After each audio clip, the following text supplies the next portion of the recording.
आम्ही आता वडील दाखवले, आम्ही आता वडील दाखवले, नाही पाठी पोटी कोण तुझे. भावला एकांत एकविध भाव, भावला एकांत एकविध भाव, हरी आम्हा सवे सर्व भोगी. तुका म्हणे अंग संग एकेटाई, तुका म्हणे अंग संग एकेटाई, आहे जेते नाही तुझे कोण. भावला एकांत एकविध भाव, हरी आम्हा सवे सर्व भोगी.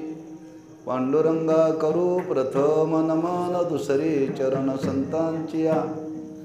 त्यांच्या कृपादाने कथेचा विस्तारू बाबाजी सद्गुरु दास तुका. नमो ज्ञानेश्वरा, नमो ज्ञानेश्वरा, निवृत्ती उदारा सोपान देवा. नमो मुक्ताबाई त्रिभुवन पावनी, आद्यत्रे जननी देवाची. नमो सद्गुरु तुकया ज्ञानदीपा, नमो सद्गुरु सच्चिदानंद रूपा, नमो सद्गुरु भक्त कल्याण मूर्ती, नमो सद्गुरु भास्कर पूर्ण कीर्ती. आम्ही आता वडील दाखवले, आम्ही आता वडील दाखवले, नाही पाठी पोटी कोण तुझे. भावला एकांत एकविध भाव, हरी आम्हा सवे सर्व भोगी. शिवी करता क्रमप्राप्त असलेला अभंग जगद्गुरु श्री तुकोबारांचा विरहिणी प्रकरणातील 9व्या क्रमांकाचा आहे. या अभंगातून ती विरहिणी आपला स्वानुभव प्रकट करते की त्या भगवंताची भक्ती करत असताना त्या भक्तीतून प्राप्त झालेली अद्वैत स्थिती, किंबहुना भक्तीचा परम उत्कर्ष या अभंगातून काय जीवनामध्ये होऊ शकतो त्याचा अनुभव ती विरहिणी प्रगट करते. बरं का,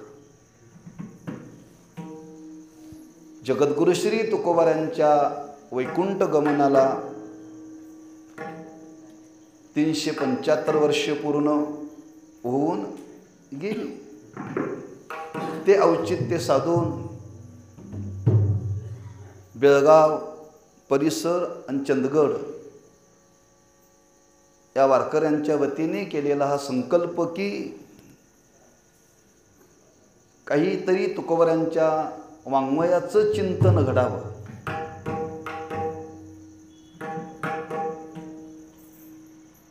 अल्पावधीमध्ये चिंतन घडलं पाहिजे. संपूर्ण जर तुकोबारांच्या गाथेचा विचार केला तर आयुष्य पुरायचं नाही. बरं का आपल्याला पहिल्यांदाच आयुष्य कमी आणि त्यात प्रवृत्ती त्याच्यापेक्षा कमी.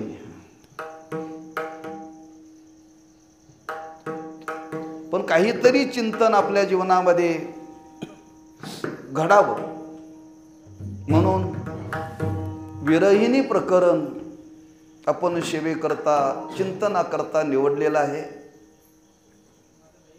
आतापर्यंत आपण त्या विरहिणी प्रकरणातील 8 अभंगाचं चिंतन करत करत करत इथपर्यंत आपला प्रवास आलेला आहे. चढता क्रम आहे अभंगाला. बरं, विरहिणी हे प्रकरण आहे, एक रूपकात्मक केलेलं प्रकरण आहे. बरं, एक बुद्धिरूपी स्त्री ती भगवंताच्या भक्ती सुखाला लाचावलेली आहे. विरहिणी म्हणजे स्त्रीलिंगी आलं ना. आणि अशी ही विरहिणी म्हणजे कुठली तरी गावातली, कुठली तरी भागातली, कुठली तरी चौकातली नव्हे बरं का.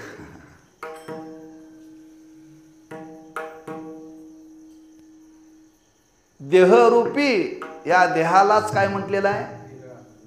गोकुळ. गो नाम इंद्रिय आणि कुळ म्हणजे समूह.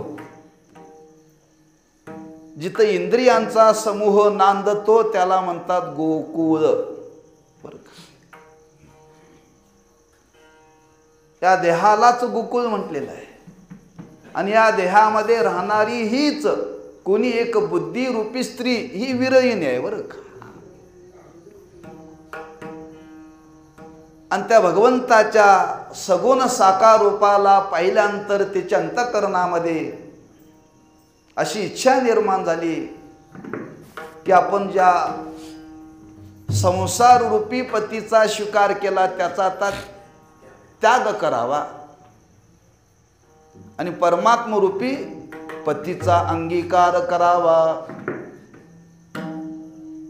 पहिल्या पतीचा त्याग करून दुसऱ्या पतीचा अंगीकार करणं याला व्यभिचार स्त्री म्हणतात बरं. व्यभिचारिणी स्त्री म्हणतात. व्यवहारातला संबंध आहे. पण परमार्थाच्या दृष्टीने विचार केला तर हा व्यभिचार नाही, अव्यभिचार आहे बरं का. म्हणून संगती तशी लवकर लक्षात येणं शक्य नाही आहे का. आपण चिंतन करत आलो आहोत की आपल्यावरती शास्त्राच्या संस्काराचा अभाव आहे. आणि शास्त्र संस्काराचा जर अभाव असेल तर बऱ्याच गोष्टी पटत नाहीत, डोक्यात उतरत नाहीत बरं का. डोक्यात उतरत नाहीत.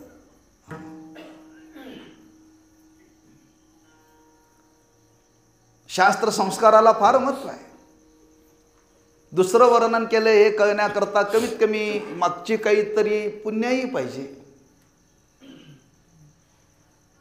म्हणजे पुण्याई असावी आणि शास्त्र संस्कार असावे तर काही विचार संतांच्या आपल्या अंतःकरणामध्ये उतरतील बरं का.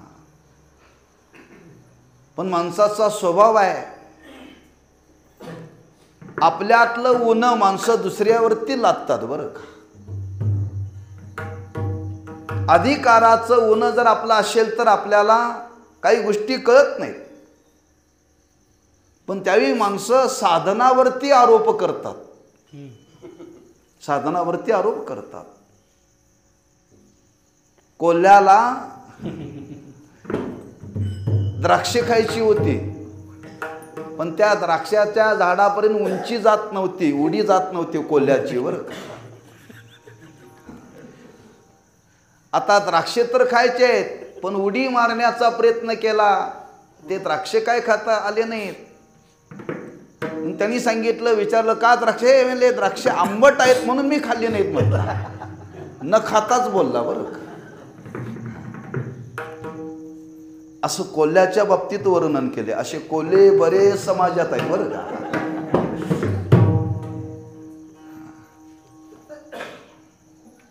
सांगण्याचा भाव आहे हे विरहिणी प्रकरण आहे. फार शुद्ध विचार या प्रकरणातून तुकोबारांनी मांडलेला आहे. किंबहुना अतिशय चिंतनीय हे प्रकरण आहे. खरंच ज्याच्या जीवनामध्ये परमार्थ पूर्णत्वाला जावा असं जर वाटत असेल तर या विरहिणी प्रकरणाचं चिंतन वारंवार केलं पाहिजे, अभ्यास केला पाहिजे बरं का.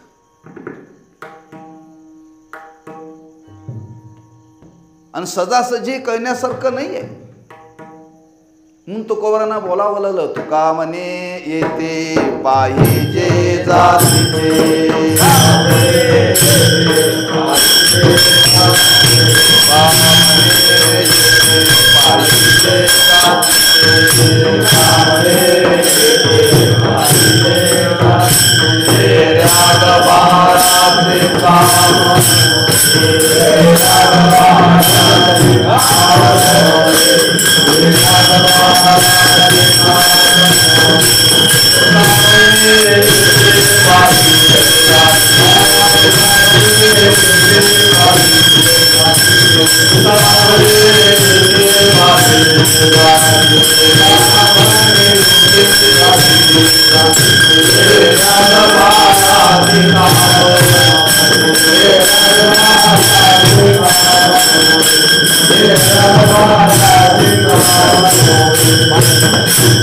तुका म्हणे येते पाहिजे जातीचे, येऱ्या गबाळाचे काम नव्हे. हे कोणाचं तरी काम नव्हे.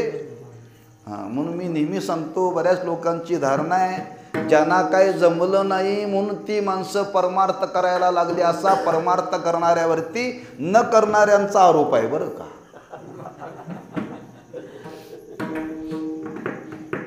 आणि तुकोबऱ्याच सोचल होतात, येऱ्या गबाळाचे, हे कोणाचं तरी काम नव्हे बरं का.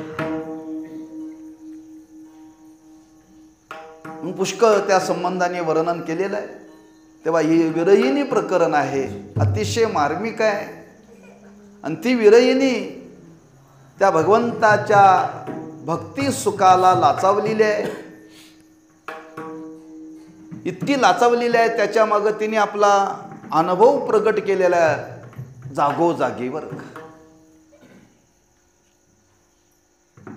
कारण या भक्ती सुखाला लाचावले याचं कारण काय? अनंत जन्माची पुण्य आहे. म्हणून त्याचा विचार आहे पूर्वराग.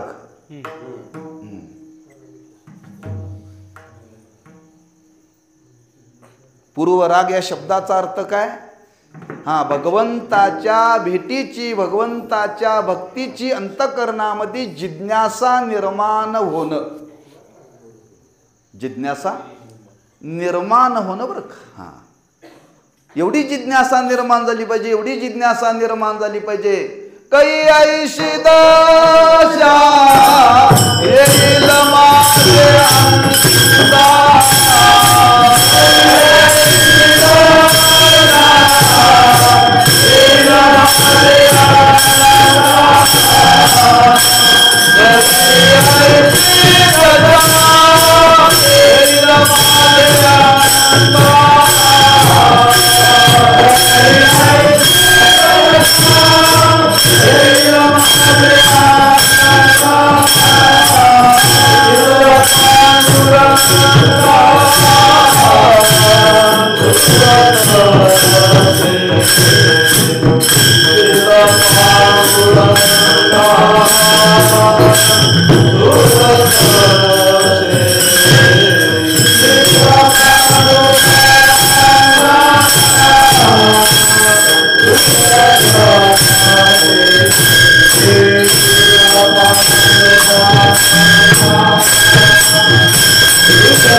कै ऐशी दशा येईल माझे अंगा, चित्त पांडुरंगा झुरतशे.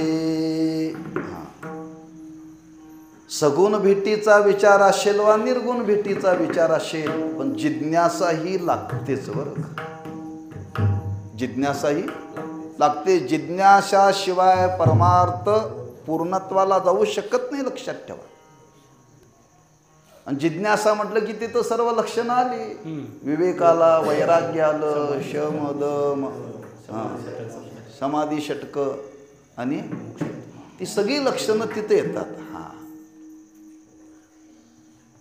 आणि ती अंगामध्ये ती बांधतातच बरं का. आणि त्या काळामध्ये जी केलेली साधना आहे ती अतिशय कष्टाने केलेली साधना आहे.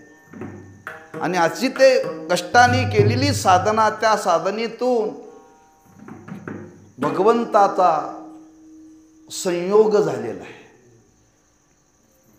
त्याला काय म्हणतात? मिलन राग. पुढचा विचार आहे विरह बरं का. आता सगुणाची भक्ती आणि त्या सगुणाच्या भक्तीतून प्राप्त झालेली अवस्था, ती सगुणाची भक्ती करण्याकरता प्रवृत्त झालेली, पण त्या सगुण भक्तीचा परिणाम काय झाला? ती अशा स्थितीला प्राप्त झाली, अशा स्थितीला प्राप्त झाली, अद्वैत स्थितीला प्राप्त झाली बरं का. म्हणजे त्या भगवंताच्या भक्तीमध्ये प्रवृत्त झाली, त्या भगवंताचा स्वीकार केला. स्वीकार करता करता करता करता त्या भगवंताची एकरूप झाली. एकरूप होणं म्हणजे अद्वैत, वेगळं राहणं म्हणजे द्वैत बरं का. अद्वैत स्थितीला प्राप्त झाली. शास्त्रामध्ये असं वर्णन केलेलं आहे. श्रीमदाद्य शंकराचार्यांनी वर्णन केलेलं आहे. फार सुंदर वर्णन केलेलं आहे. भक्तीची परीकाष्ठा म्हणजे ज्ञान आणि ज्ञानाची परीकाष्ठा म्हणजे भक्ती, असे दोन विचार मांडलेत बरं का.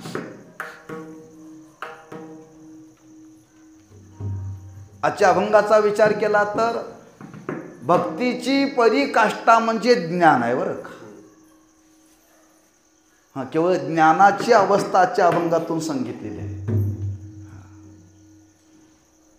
परीकाष्ठा. आता याच्या पुढं काही मिळवायचं राहिलेलं नाही बरं का. म्हणजे एवढी भक्ती करावी, एवढी भक्ती करावी, एवढी भक्ती करावी, आणि त्या भक्तीतून शेवटी ज्ञानरूपता प्राप्त व्हावी.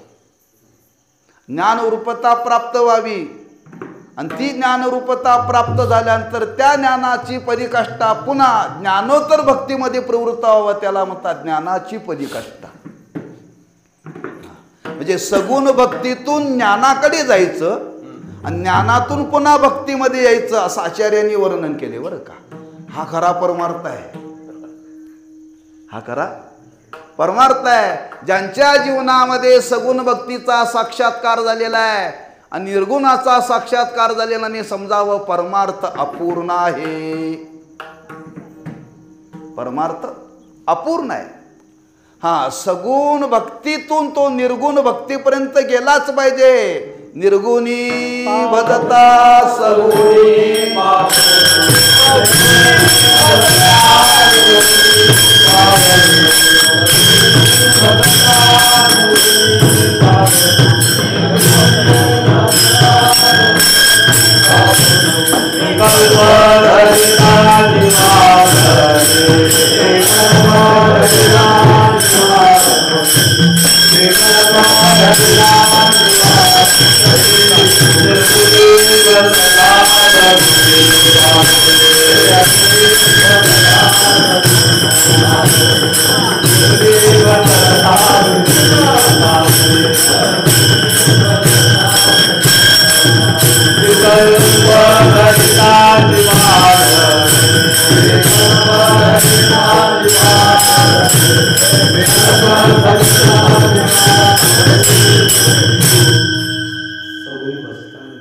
बरोबर आहे.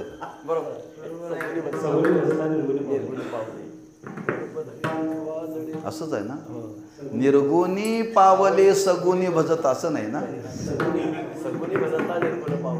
विकल्प धरिता जीवाकडे. नक्की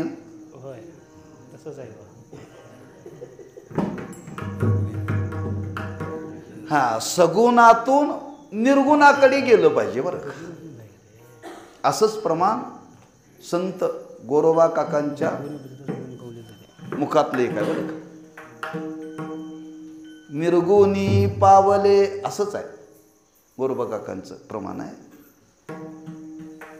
म्हणून तुम्हाला सांगितलं ते बघा.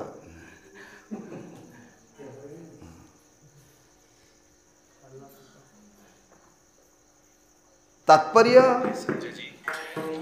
हा सगुणाकडून निर्गुणाकडे जायचं आहे.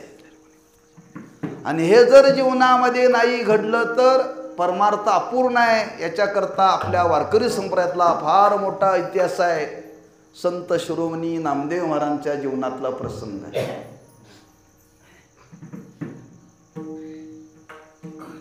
सर्वांना ज्ञात आहे. सगुणनिष्ठ होते, निर्गुण मानायला तयार नव्हते.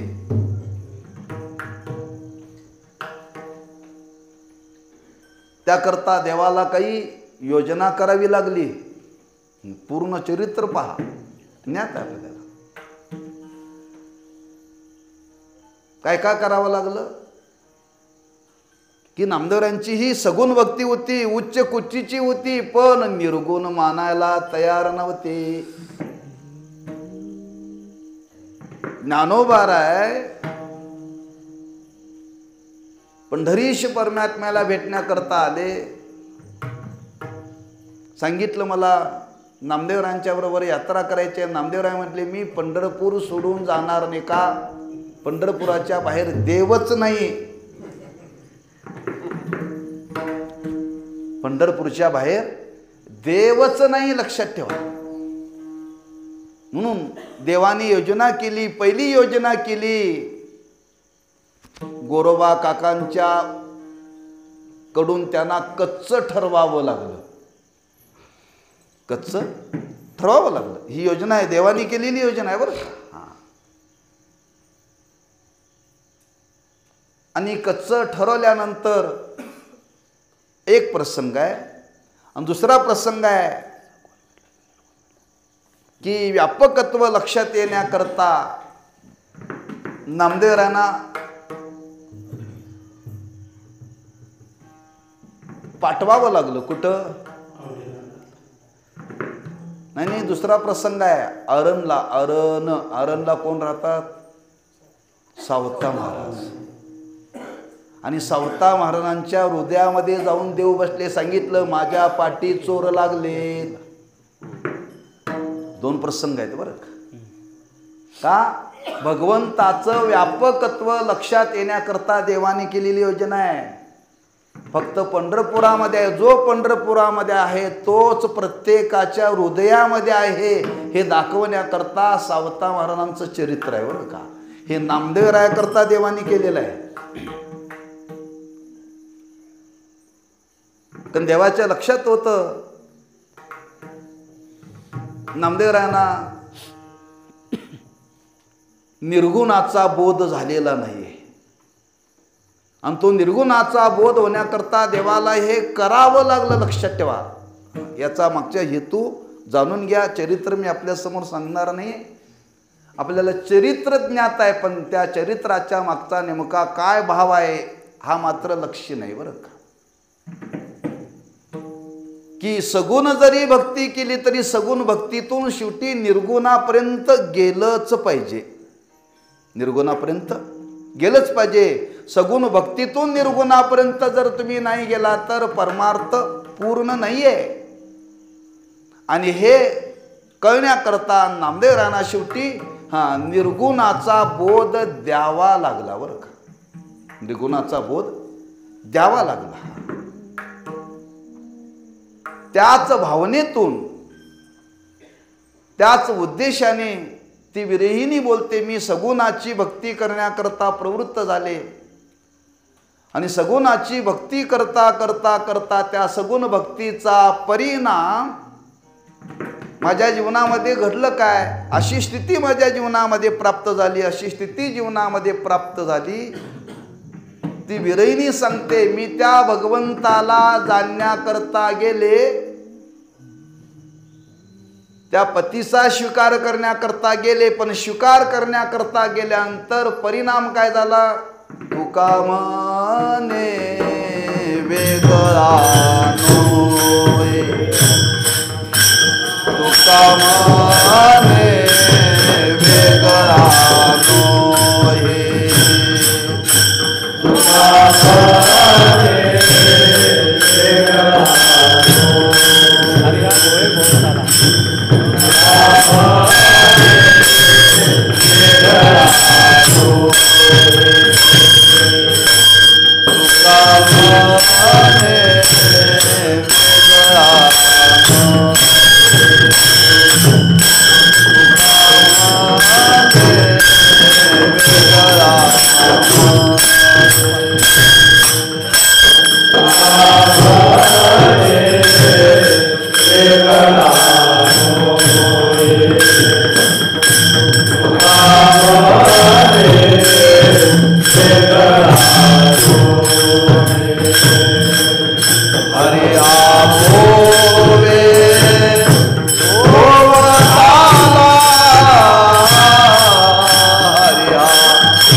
तुका मने वेगळा नोहे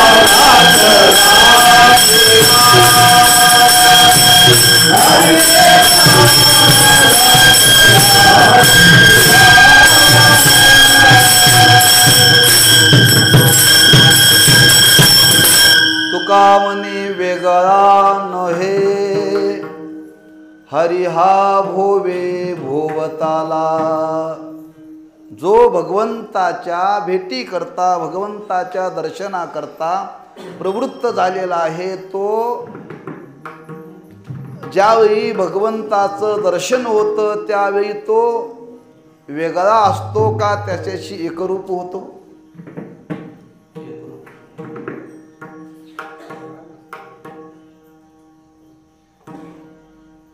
जो देवाला पाहण्याकरता जातो तो पाहणारा वेगळा राहत नाही, राहत नाही, लक्षात ठेवा. म्हणून सगुणाच्या बाबतीत हेच आहे आणि निर्गुणाच्या बाबतीत हेच आहे. काय झाले बाई काहीच्या वर्णन करता येत नाही. जरी सगुणाचं दर्शन झालं सगुणाचा साक्षात्कार झाला तरी झालेलं वर्णन करता येत नाही बरं का. वर्णन करता येत नाही. का वर्णन करता येत नाही? पण ज्यावेळी ती भक्ती करण्याकरता प्रवृत्त झालेली विरयिनी ती समर्पण भावाने त्यात प्रवृत्त झालेली आहे. समर्पण भावाने प्रवृत्त झालेले लक्षात ठेवा. आणि एकदा समर्पण भावाने प्रवृत्त झालेली त्याच्यामध्ये पुन्हा विभक्तपणा नाही बरं का, नाही आहे. नंतर तुम्ही बघा ना व्यवहारामध्ये एखाद्या पुरुषाने एखाद्या व्यवहारामध्ये कर्म केलेलं आहे आणि ते कर्म केल्यानंतर त्या कर्माचा अर्धा वाटा कोणाला जातो? पत्नीला जातो. का? ती अर्धांगिनी आहे. अर्धांगिनी लक्षात ठेवा. पुरुषाने जीवनामध्ये जे जे चांगलं केलं जातं त्यातलं अर्ध तिला घर बसल्या जातं बरं का. घर बसल्या कशाचा परिणाम आहे? समर्पणाचा. हे समर्पण म्हणजे वरून आहे का आतून आहे? हा, आतून आहे. हा,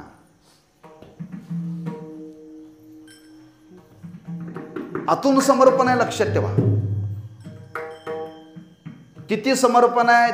तिने तिच्या जीवनामध्ये केलेलं पतीला अर्ध येतं आणि पतीने जीवनामध्ये केलेलं तिच्या जीवनामध्ये अर्ध जातं. म्हणून काही ठिकाणी तिला आणावं लागत नाही, आपोआप तिला जातं बरं का. आपोआप तिला जातं. तुम्ही कीर्तनाला आला, जरी कीर्तनाला आला तरी अर्ध पुण्य पत्नीला जाणार आहे. हे जर व्यवहारामध्ये समर्पणामध्ये जर घडू शकतं तर भक्तीच्या बाबतीत हेच आहे बरं का, लक्षात ठेवा. भक्तीच्या बाबतीत हेच आहे. हा, त्या प्रेमातून भगवंताला समर्पण आहे. म्हणून शास्त्रामध्ये वर्णन केले, जर सगुणाची भक्ती करायची असेल तर काय लागतं? प्रेम लक्षणात्मक वृत्ती लागते. आणि निर्गुणाची भक्ती करायची असेल तर ज्ञान लक्षणात्मक वृत्ती लागते. प्रेम लक्षणात्मक वृत्ती म्हणजे त्याच्या चित्तामध्ये आता फक्त प्रेमच आहे. काय? फक्त प्रेमच आहे. प्रेमाच्या व्यतिरिक्त तिच्या अंतःकरणामध्ये वृत्तीमध्ये दुसरा विषयच नाही. लक्षात ठेवा. एक एक एक विषय म्हणजे देवच. हा, देवाच्या व्यतिरिक्त तिच्या अंतःकरणाचा विषय दुसरा नाहीच आहे. लक्षात ठेवा. विषय तो त्यांचा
Thank you.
विषय तो त्यांचा झाला नारायण, नावडे जनधन माता पिता. ही अवस्था आहे बरं का.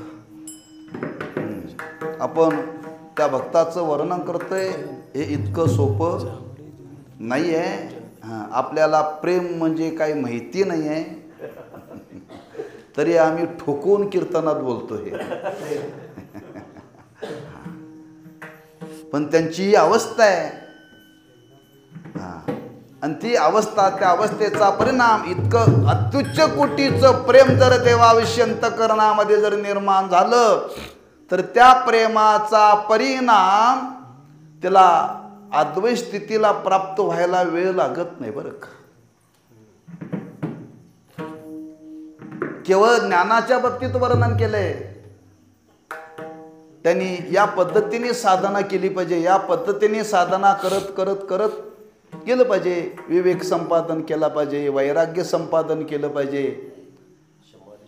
समाधी षटक संपत्ती जीवनामध्ये संपादन केली पाहिजे. श्रवण, मनन, निधिध्यासन, तत्वम पदार्थ शोधन, हे सर्व ज्ञानाच्या बाबतीत सांगितले. भक्तीच्या बाबतीत, भक्तीतून जर ज्ञानाकडे जायचं असेल तर यातलं काहीही करावं लागत नाही. एक एक अवस्था सहज प्राप्त होतात. अवघ्या दशा येण्याची Hare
रसायनेची साधती, पण कधी संसार रूपी पतीचा घटस्फोट घ्यावा लागेल. संसार रूपी पतीचा घटस्फोट घ्यावा लागेल, त्याच्यावरती पाणी सोडावं लागेल, तेव्हा बरं का ही अवस्था. आणि अशा अवस्थेतून ती विरहिणी सांगते, अशी ही साधना करता करता आज आमच्या जीवनामध्ये अशी अवस्था प्राप्त झाली. ती अवस्था प्राप्त झाली सांगण्याकरता तिने शब्द वापरलाय आता. तिने शब्द वापरलाय तो आता. कुठं? अभंगाच्या पहिल्या चरणामध्ये.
वडील दाकुटे. आता बर का, आता आता म्हणजे कधी? मागची सर्व केलेली साधना.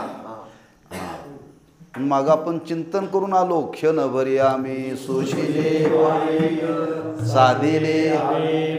आता बर का, हा एवढ्या कष्टाने आम्ही इथपर्यंत आलो. आता आता काय झालं? ती विरहिणी सांगते, आम्हीच आम्ही. हा शब्द वापरला, आम्हा आम्ही. बरं का, हा थोडा घोटाळा करणारा शब्द आहे. आम्हा आम्ही. ते व्यवहारामध्ये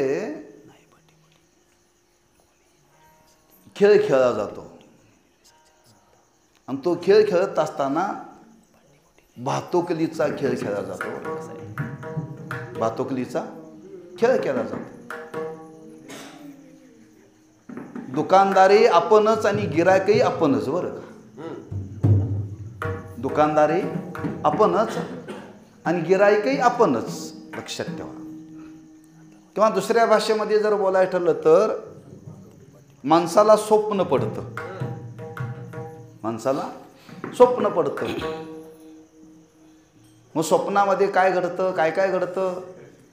एखाद्याचं लग्न होतं स्वप्नात बरं का, एखाद्याचं लग्न होतं. आता स्वप्नामध्ये लग्न होतं, हा एकटाच नवरा होतो आणि हाच नवरी होतो बरं का, एकटाच होतो, लक्षात ठेवा. स्वप्न पडलं युद्ध करण्याचं, हाच युद्ध करतो आणि हाच शत्रू बरं का. मी काय म्हणतो लक्षात येते का बघा. म्हणजे स्वप्नामध्ये लग्न होतं, लग्न झाल्यानंतर आपणच नवरा बनतो आणि आपणच नवरी बनतो बरं का. हा, तसं या अद्वैत स्थितीला गेल्यानंतर आता आम्ही वडील धाकुटे, दोन भाव तिथं प्रकट केले. आता आम्हीच वडील आहोत आणि आम्हीच धाकटे आहोत. धाकटा वेगळा आणि वडील वेगळा नाही बरं का. आम्हीच वडील आणि आम्हीच धाकटे, आम्हीच आम्ही झालो बरं का. आम्ही वडील धाकुटे, पण कधी आता. या स्थितीला प्राप्त झाल्यानंतर आपणच हे भाव निर्माण होतात. बऱ्याच ठिकाणी विचार आलेला आहे की त्या भगवंताच्या स्वरूपाचं इथं व्यापकत्व सांगत असताना हा विचार मांडलेला आहे बरं का. काय विचार मांडलेला आहे? जरी वडील असला आणि धाकटा असला, व्यवहारामध्ये वडील आणि धाकटा, पण परमार्थामध्ये वडील आणि धाकटा कोण?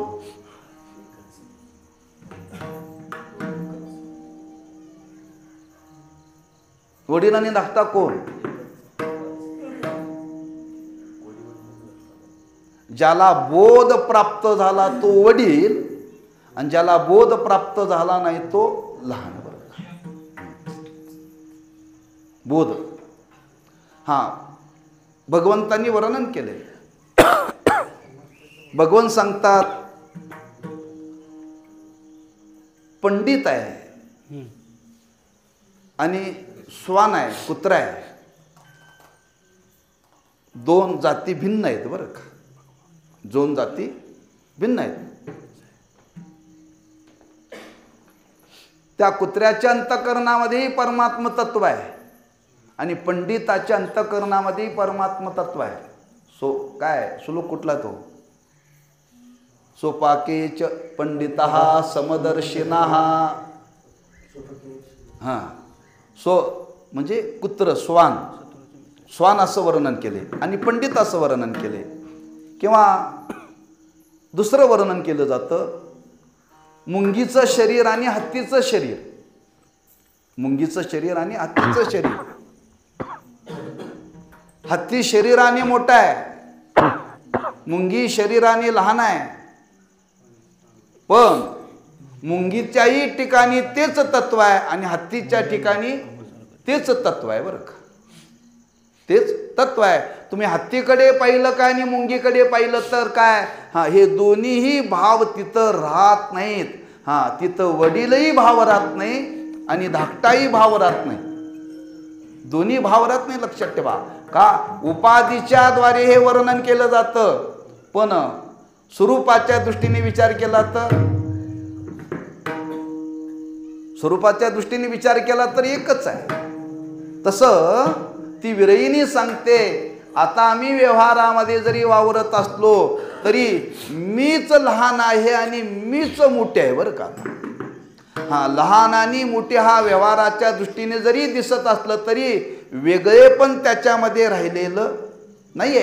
एकच एकच बरं का, लक्षात ठेवा. कसं काय? त्याच्याकरता ती पुढं वर्णन करते. नाही पाटी पोटी कोण तुझे,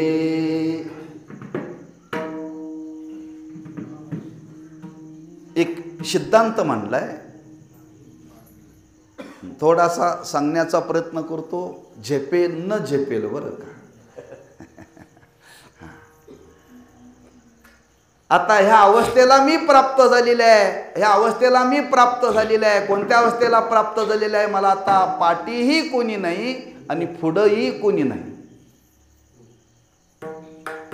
म्हणजे मी कोणाचं कारणही नाही आणि मी कोणाचं कार्यही नाही. कार्य कारण भाव राहिला नाही, लक्षात ठेवा. का? मी ज्या हरीला जाणण्याकरता गेले त्या हरीशी एकरूप झाल्यामुळं आता हरी वेगळा आणि हरीला पाहणारा वेगळा हा भाव तिथं शिल्लक राहिला नाही बरं का. त्याचंच वर्णन करताना ज्ञानोबाने वर्णन केले की त्रिपुटीच्या पलीकडे गेलेला आहे बरं का. पाहणारा त्याला काय म्हणतात? प्रमाता. ज्याला पाहायचं त्याला काय म्हणतात? प्रमेय. आणि पाहण्याची क्रिया केली जाते त्याला काय म्हणतात? प्रमाण.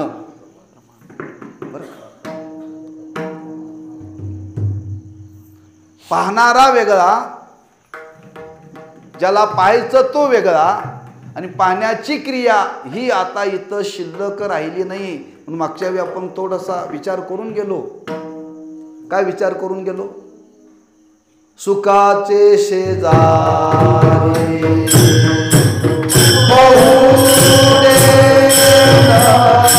सुखाचे शेजारी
शून्य सावरुनी तेते त्रिकुट शिकरेगा दान में आये ते सुखाचे शेजारी पोहुडेन.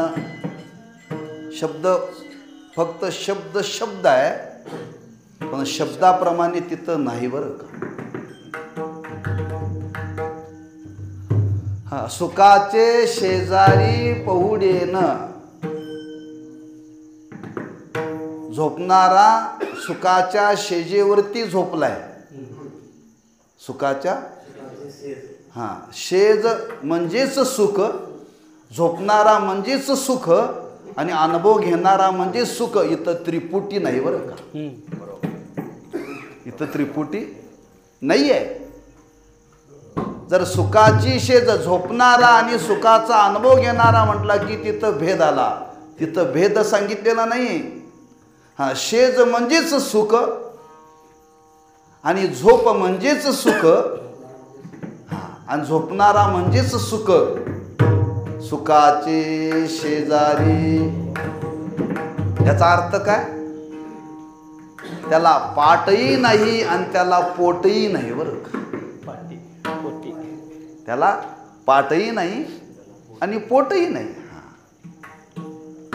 ज्यावेळी अर्जुनाला भगवंतांनी विश्वरूप दाखवलं आणि विश्वरूप पाहता पाहता पाहता अर्जुन म्हटला, देवा तुला पाठही नाही आणि तुला पोट नाही का? व्यापक ना, व्यापक. हा, बऱ्याच ठिकाणी वर्णन केले. वस्त्राशी पाटी पोटी नाही. वस्त्राशी, वस्त्र कशाला म्हणतात? पॅन्टला वस्त्र म्हणत नाही. शर्टाला वस्त्र का? त्याला उलट सुलट आहे बरं का. धोतराला उलटही नाही सुलट नाही, ते कोणत्या बाजूने नेसा. त्याला पाटही नाही आणि पोटही नाही बरं का. पण पॅन्ट तुम्ही जर उलटी घातली तर लोक म्हणतात सुलटी घाला. हा, तुम्ही धोतर कसंही नेसा, आतल्या बाजून नेसा बाहेरच्या बाजून नेसा का. हा, ज्ञानोबा म्हणता वस्त्राशी पाटी पोटी नाही. हा, वस्त्र वस्त्र हे एक अंगानेच आहे, त्याला सवसही नाही आणि डावही नाही बरं का. काय काय कोण तुम्हाला म्हणलं धोतर उलट नेसले असं कोणी म्हणते का? नाही, म्हणत नाही बरं. म्हणजे वस्त्राला पाटही नाही आणि वस्त्राला पोटही नाही. तसं ती विरहिणी सांगते, मी अशा अवस्थेला प्राप्त झाले, अशा अवस्थेला प्राप्त झाले. आता मला पाटही राहिली नाही, अति मला पोटही राहिलं नाही. आत हरी बाहेर हरी, आत हरी बाहेर हरी.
दृष्टांत दिलाय घागरीचा.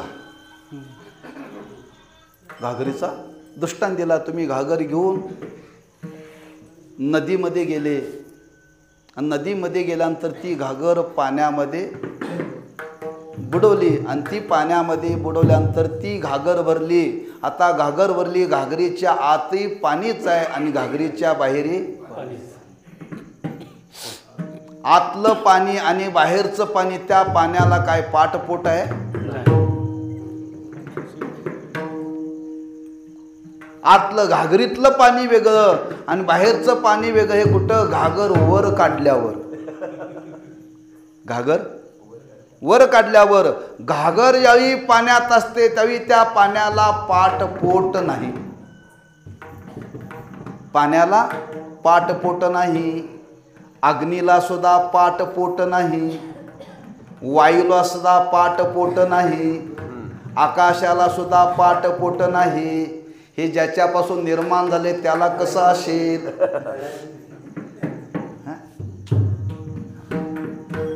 हा, कोणत्या पदार्थाला पाठपोट नाही. हा, पाण्याला तुम्ही कोणत्याही बाजूने बघा त्याला पाटणी पोटणी ते एकच अंगाने आहे बरं. आकाशाला बघा कोणत्याही बाजूने बघा ते एक अंगाने आहे, त्याला पाटही नाही आणि त्याला पोट नाही. या शब्दाचा अर्थ काय? जे परमात्म तत्व आहे ते कोणाचं कारण नाही आणि ते कोणाचं कार्य नाही. ते कोणाचं कारण नाही आणि ते कोणाचं कार्य नाही. जे वर्णन केलं तेच माझ्या आज अनुभवाला आलं. आता नाही पाटी पोट कोण दुजे. दुजे म्हणजे आता इथं द्वैत शिल्लक राहिलं नाही. अद्वैत स्थिती प्राप्त झाली बरं का. म्हणजे सगुण भक्ती करता करता करता करता त्या सगुण भक्तीतून ही विरयिनी अद्वैत स्थितीला प्राप्त झालेली आहे. हा सगुण भक्तीचा शेवट आहे बरं का. सगुण भक्तीचा हा शेवट आहे. ह्या अवस्थेला प्राप्त व्हावं, भक्तीतून प्राप्त व्हावं, याला भक्तीचा परम उत्कर्ष म्हणतात. परम उत्कर्ष म्हणतात. आणि ती अवस्था आज माझ्या जीवनामध्ये प्राप्त झालेली आहे. याचा अर्थ त्या हरीपासून, त्या भगवंतापासून मी आता वेगळी राहिलेली नाही बरं का. वेगळी राहिलेली नाही आहे. मी त्या स्वरूपाशी एकरूप झालेली आहे. त्या स्वरूपाशी एकरूप झालेली आहे. मग आता जो भाव बोलला जातो, वडील धाकुटा, वडील धाकुटा, देव आणि भक्त, देव आणि भक्त हे एकच आहेत का वेगळे आहेत? एकच आहेत, वेगळे नाहीत. फक्त बोलले जातात. देव वेगळा आणि भक्त वेगळा बोलले जातात. पण वास्तवाने पाहिलं तर दोन्हीमध्ये वेगळेपण नाही आहे. वेगळेपण नाही आहे. का नाही आहे? तोच भक्त झाला आणि तोच देव झाला. मगाशी तुम्हाला दिलेलं प्रमाण. तुका म्हणे येत नाही भिन्न भाव, भक्त तोची देव, देव भक्त. भक्त देवच भक्त आणि भक्तच देव बरं का. दुसरं नाही आहे. दूध आहे, ते दूध तापवल्यानंतर त्या दुधावरती काय येते? शाई येते. ती दूध स्वरूप आहे का दुधापासून वेगळे आहे?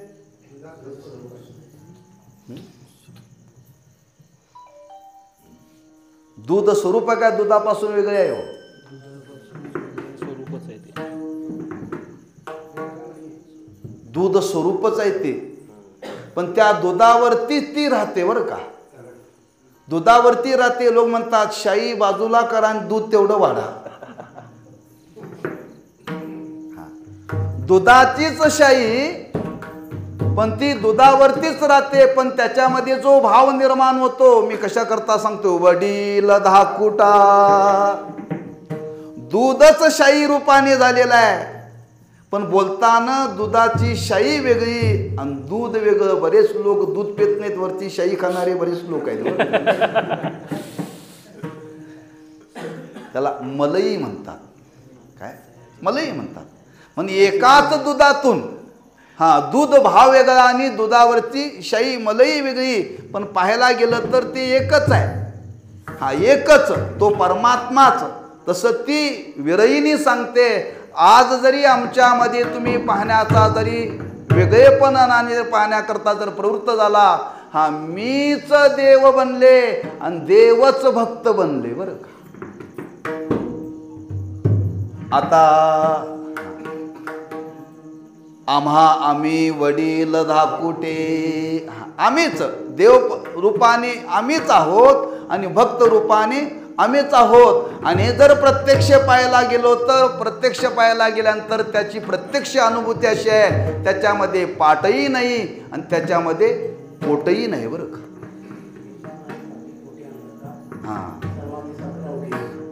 म्हणून दोन उदाहरण दिली व्यवहारातली.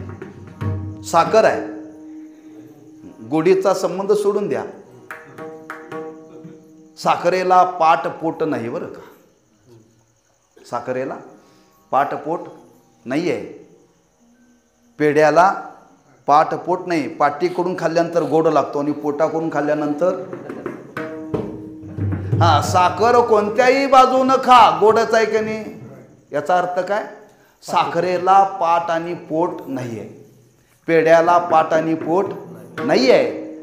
त्या न्यायाने ती सांगते, आम्ही अशा अवस्थेला प्राप्त झालो, आता आम्ही त्या भगवंतापासून वेगळे राहिलो नाही. नाही पाटी पोट कोण तुझे, त्यात द्वैत शिल्लक राहिला नाही.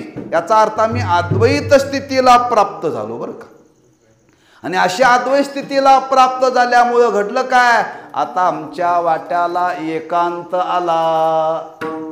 काय आला आता, का जिथं द्वैत शिल्लक राहत नाही, जिथं अद्वैत स्थिती प्राप्त होते, तिथं केवळ एक आणि एकच शिल्लक राहतं. आणि असा एकपणा आमच्या वाट्याला जो प्राप्त झाला, तो कसा प्राप्त झाला, ती दुसऱ्या चरणामध्ये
भावला एकांत एकविध भाव हरी आमासवे सर्व भोगी. आम्ही या अवस्थेला प्राप्त झालो, पण कधी एकविध भाव आमच्या चित्तामध्ये होता. या शब्दाचा अर्थ काय? आम्ही जी भगवंताची भक्ती केली ती अव्यभिचारी भक्ती केली. अव्यभिचारी भक्ती केली. अव्यभिचारी भक्तीलाच एकविध म्हणतात बरं का.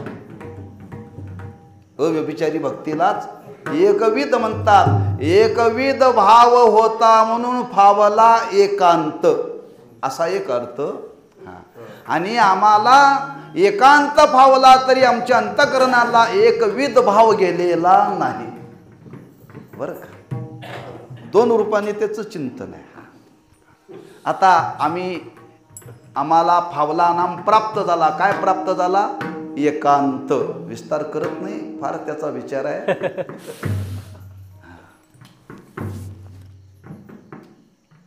साधना करण्याकरता सुद्धा एकांत लागतो आणि साध्य प्राप्त झाल्यानंतर सुद्धा एकांत प्राप्त होतो बरं का.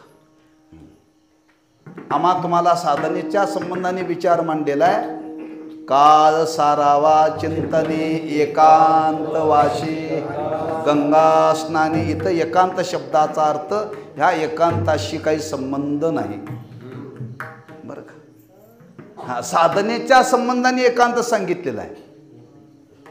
आणि इथं जो एकांत सांगितला, एकांत म्हणजे आता एकटंच बरं का. एकटंच. दुसरं वर्णन केलं जातं. आम्ही दोघं एकांतामध्ये होतो.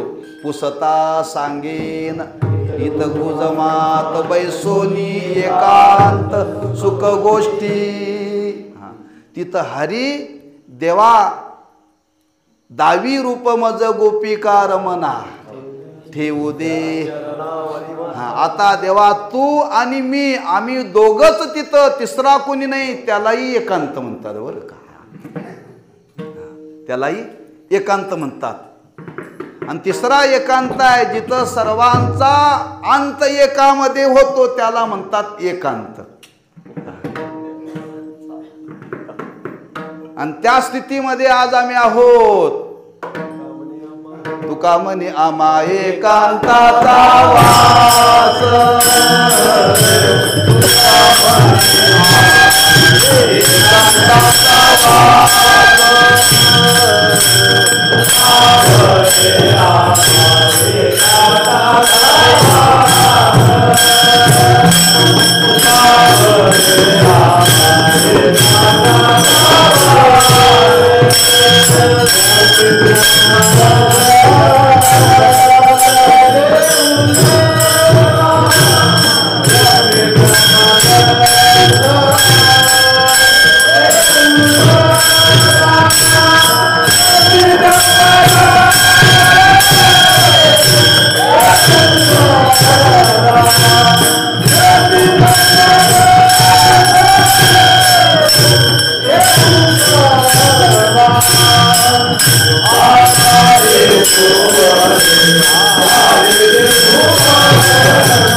तुका म्हणे आम्हा एकांताचा वास ब्रह्मी ब्रह्मरस शेवो सदा, हेच ती वर्णन करते बरं का.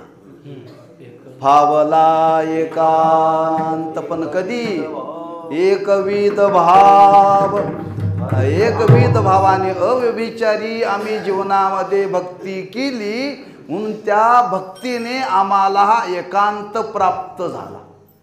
ही अवस्था आम्हाला प्राप्त झाली. आता तो एकांत प्राप्त झाल्यामुळे परिणाम काय, हरी आमासवे सर्व भोगी. कसं वर्णन केले, आता आम्ही हरीचा भोग घेत नाही, हरीच आमचा भोग घेतो. हा, साखर आता आपण खायचं नाही, साखरेनंच आपल्याला खायचं. कसं काय शक्य आहे? शक्य आहे का? महाराजांनी इथं रचना केलेल्या आहे, हरी आमासवे सर्व भोगी. हा, कारण आपण हरीचा भोग घेण्याकरता जर प्रवृत्त झालं तर भोग्य भोक्तृत्व भ्रांती शिल्लक राहते. भोग्य भोक्तृत्व भ्रांती शिल्लक राहते. आणि हरीच जर आपला भोग घ्यायला लागला तर भोग्य भोक्तृत्व भ्रांती शिल्लक राहत नाही बरं का, राहत नाही. म्हणून तुकोबरांनी वर्णन केले, ज्ञान ब्रह्मी भोग ज्ञान ब्रह्मी भोग.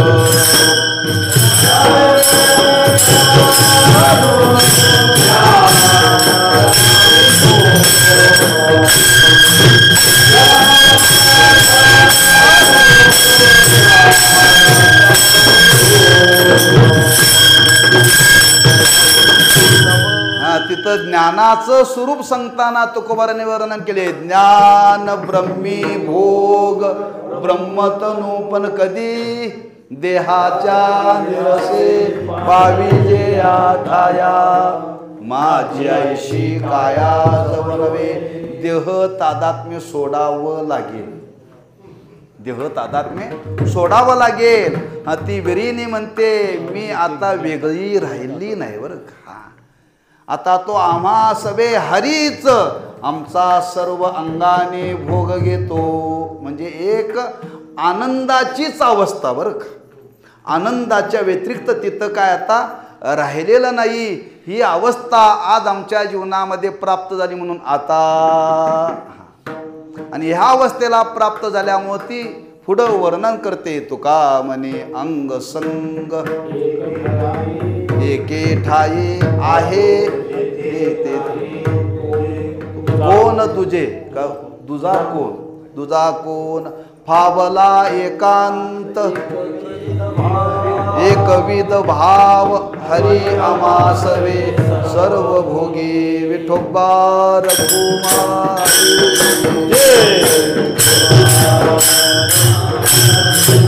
विरहिणी आपला स्वानुभव सांगताना ती स्वानुभव सांगते, एकंदर मी हरिरूप झालेले आहे बरं का.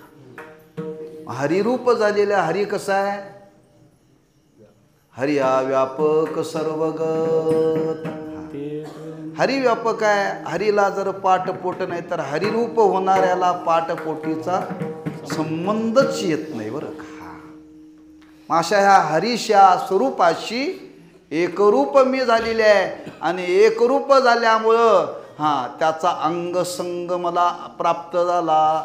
अंगसंग जरी प्राप्त झाला तरी त्याचं एकत्व गेलेलं नाहीये. म्हणून ती शेवटी सांगते, तुका म्हणे अंगसंग एके ठाई असो जेते नाही दुजे कोण. द्वैत नाही बरं का तिथं.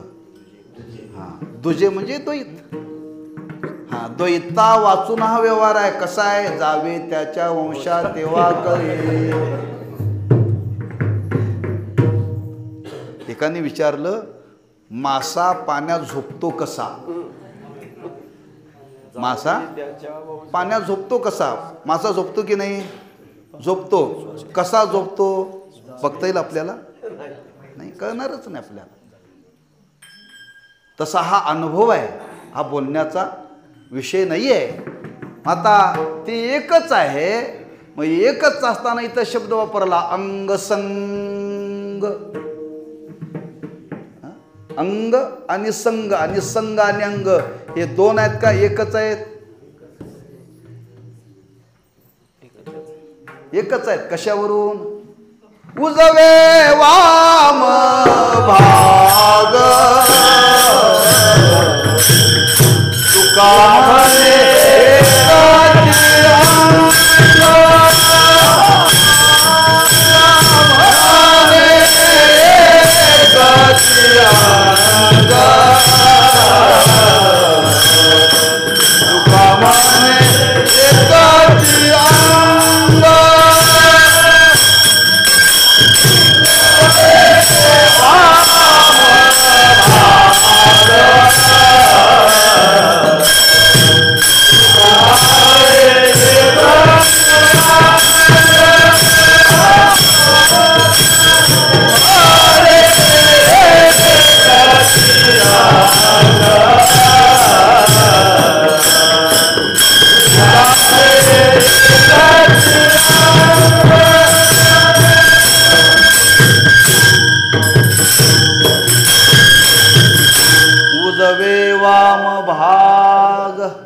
तुका म्हणे एकची अंग, तुका म्हणे अंग संग एके ठाई.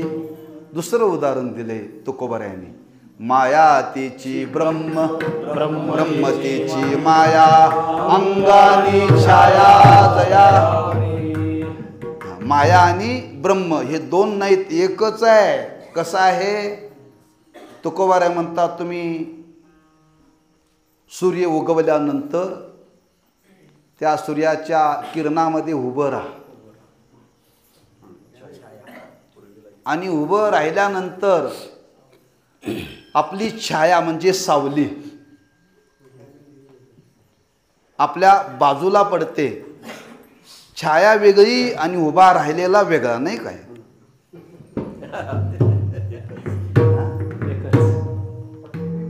अंगानी छाया.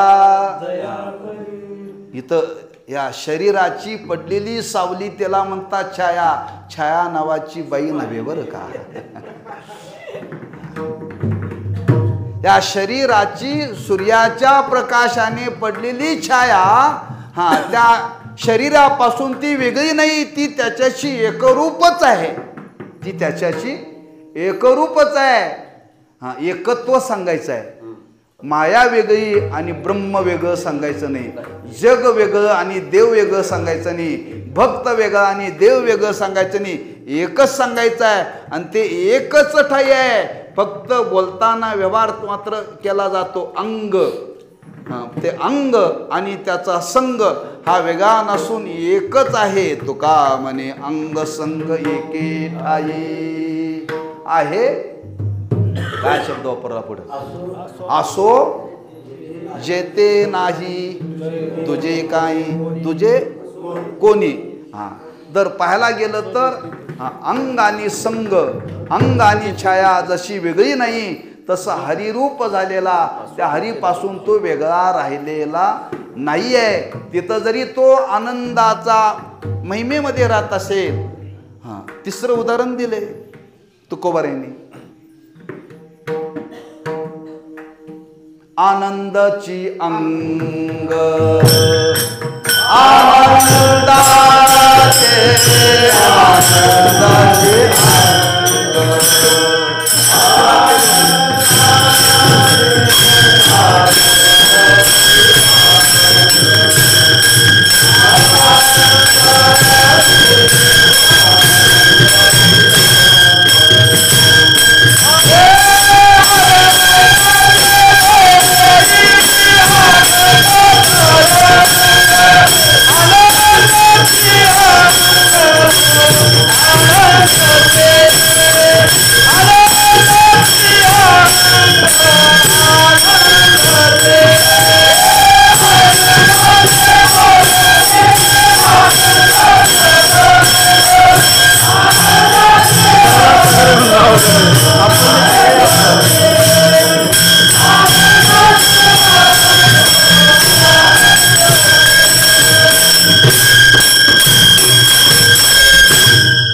आनंदाचे डोई आनंद तरंग, आनंदाचे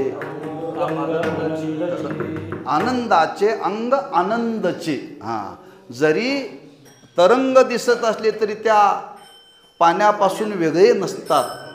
तसं हा आनंदाचा येणारा अनुभव त्या स्वरूपापासून तो वेगळा नाही. याचा शास्त्रामध्ये विचार म्हणजे अंग अंगी भाव नाही. अंग अंगी भाव नाही हे आपल्याला कळेल. कधी कळेल? विचारसागर श्रवण करताना कळेल. म्हणून अंग संग एके ठाई ही अवस्था माझ्या जीवनामध्ये प्राप्त झाली. याच्याकरता काय केलं? काय नाही, फक्त मी माझ्या जीवनामध्ये एकविध भक्ती केली, अव्यभिचारी भक्ती केली. आणि अव्यभिचारी भक्तीने मला ही अवस्था प्राप्त झाली. फावला एकांत एकविध भाव, हरी आमासवे सर्व भोगी. ज्ञानेश्वर माऊली ज्ञानराज माऊली तुकाराम, जय जय ज्ञानेश्वर माऊली ज्ञानराज माऊली तुकाराम, जय ज्ञानेश्वर माऊली ज्ञानराज माऊली तुकाराम, जय ज्ञानेश्वर माऊली ज्ञानराज माऊली तुकाराम,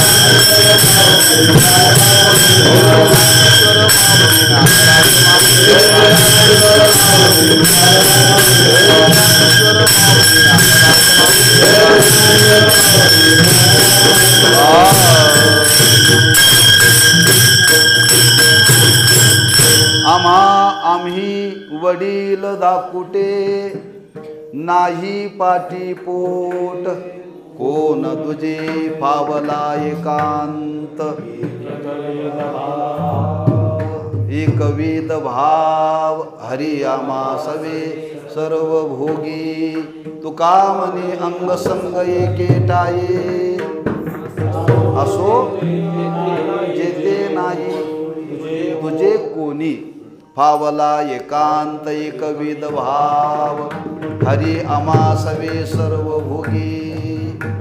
वेळेची मर्यादा मनी मानशी घेऊन त्या विरहिणीचा अनुभव सांगितला आहे. थोडासा कठीण आहे. आता तिने सांगितला आहे तो आपल्याला सांगितलाच पाहिजे ना. आपला अनुभव नाही बरं का. अशा अवस्थेला ती विरहिणी प्राप्त झालेली आहे. म्हणून मी आरंभाला बोलून गेलो प्रस्तावनेमध्ये. विरहिणी प्रकरण हे चिंतनीय आहे बरं का. सजासजी कळण्यासारखं नाही आहे का. तेवढी अत्युच्च कुटीची भक्ती केल्यानंतर ही अवस्था प्राप्त होणार आहे. आपल्याजवळ भक्तीचा गंधच नाही आहे. तेव्हा आपल्याला हे कळेल कसं हो. तेव्हा त्या तुकोबऱ्यांच्या चरणी, भगवंताच्या चरणी एवढीच अपेक्षा करायची आहे. ही विरहिणी ज्या अवस्थेला प्राप्त झाली त्या अवस्थेला प्राप्त होण्याकरता ज्या विरहिणीने एक भाव जो जीवनामध्ये स्वीकारला तोच एकविध भाव आमच्या जीवनामध्ये प्राप्त व्हावा. आणि तो एकविध भाव जर आमच्या तुमच्या जीवनामध्ये जर प्राप्त झाला ना, अव्यभिचारी भक्ती जर आम्हाला करायला मिळाली तर आपल्याला त्या भक्तीतून ही अवस्था भोगायला मिळेल. ती भोगायला मिळावी एवढीच त्या भगवंताच्या आणि तुकोबऱ्यांच्या चरणी प्रार्थना करून शिवेला पूर्ण विराम देऊ. पायाच्या प्रसादे काही बोलिलो विनोदे, मद क्षमा करणे संती नवे अंगभूत युक्ती. नोहेया उपदेश तुमचे बडबडिलो शेष, तुमच्या कृपेचे पोसणे जन्मोजन्मी. तुका म्हणे तुकाराम तुकाराम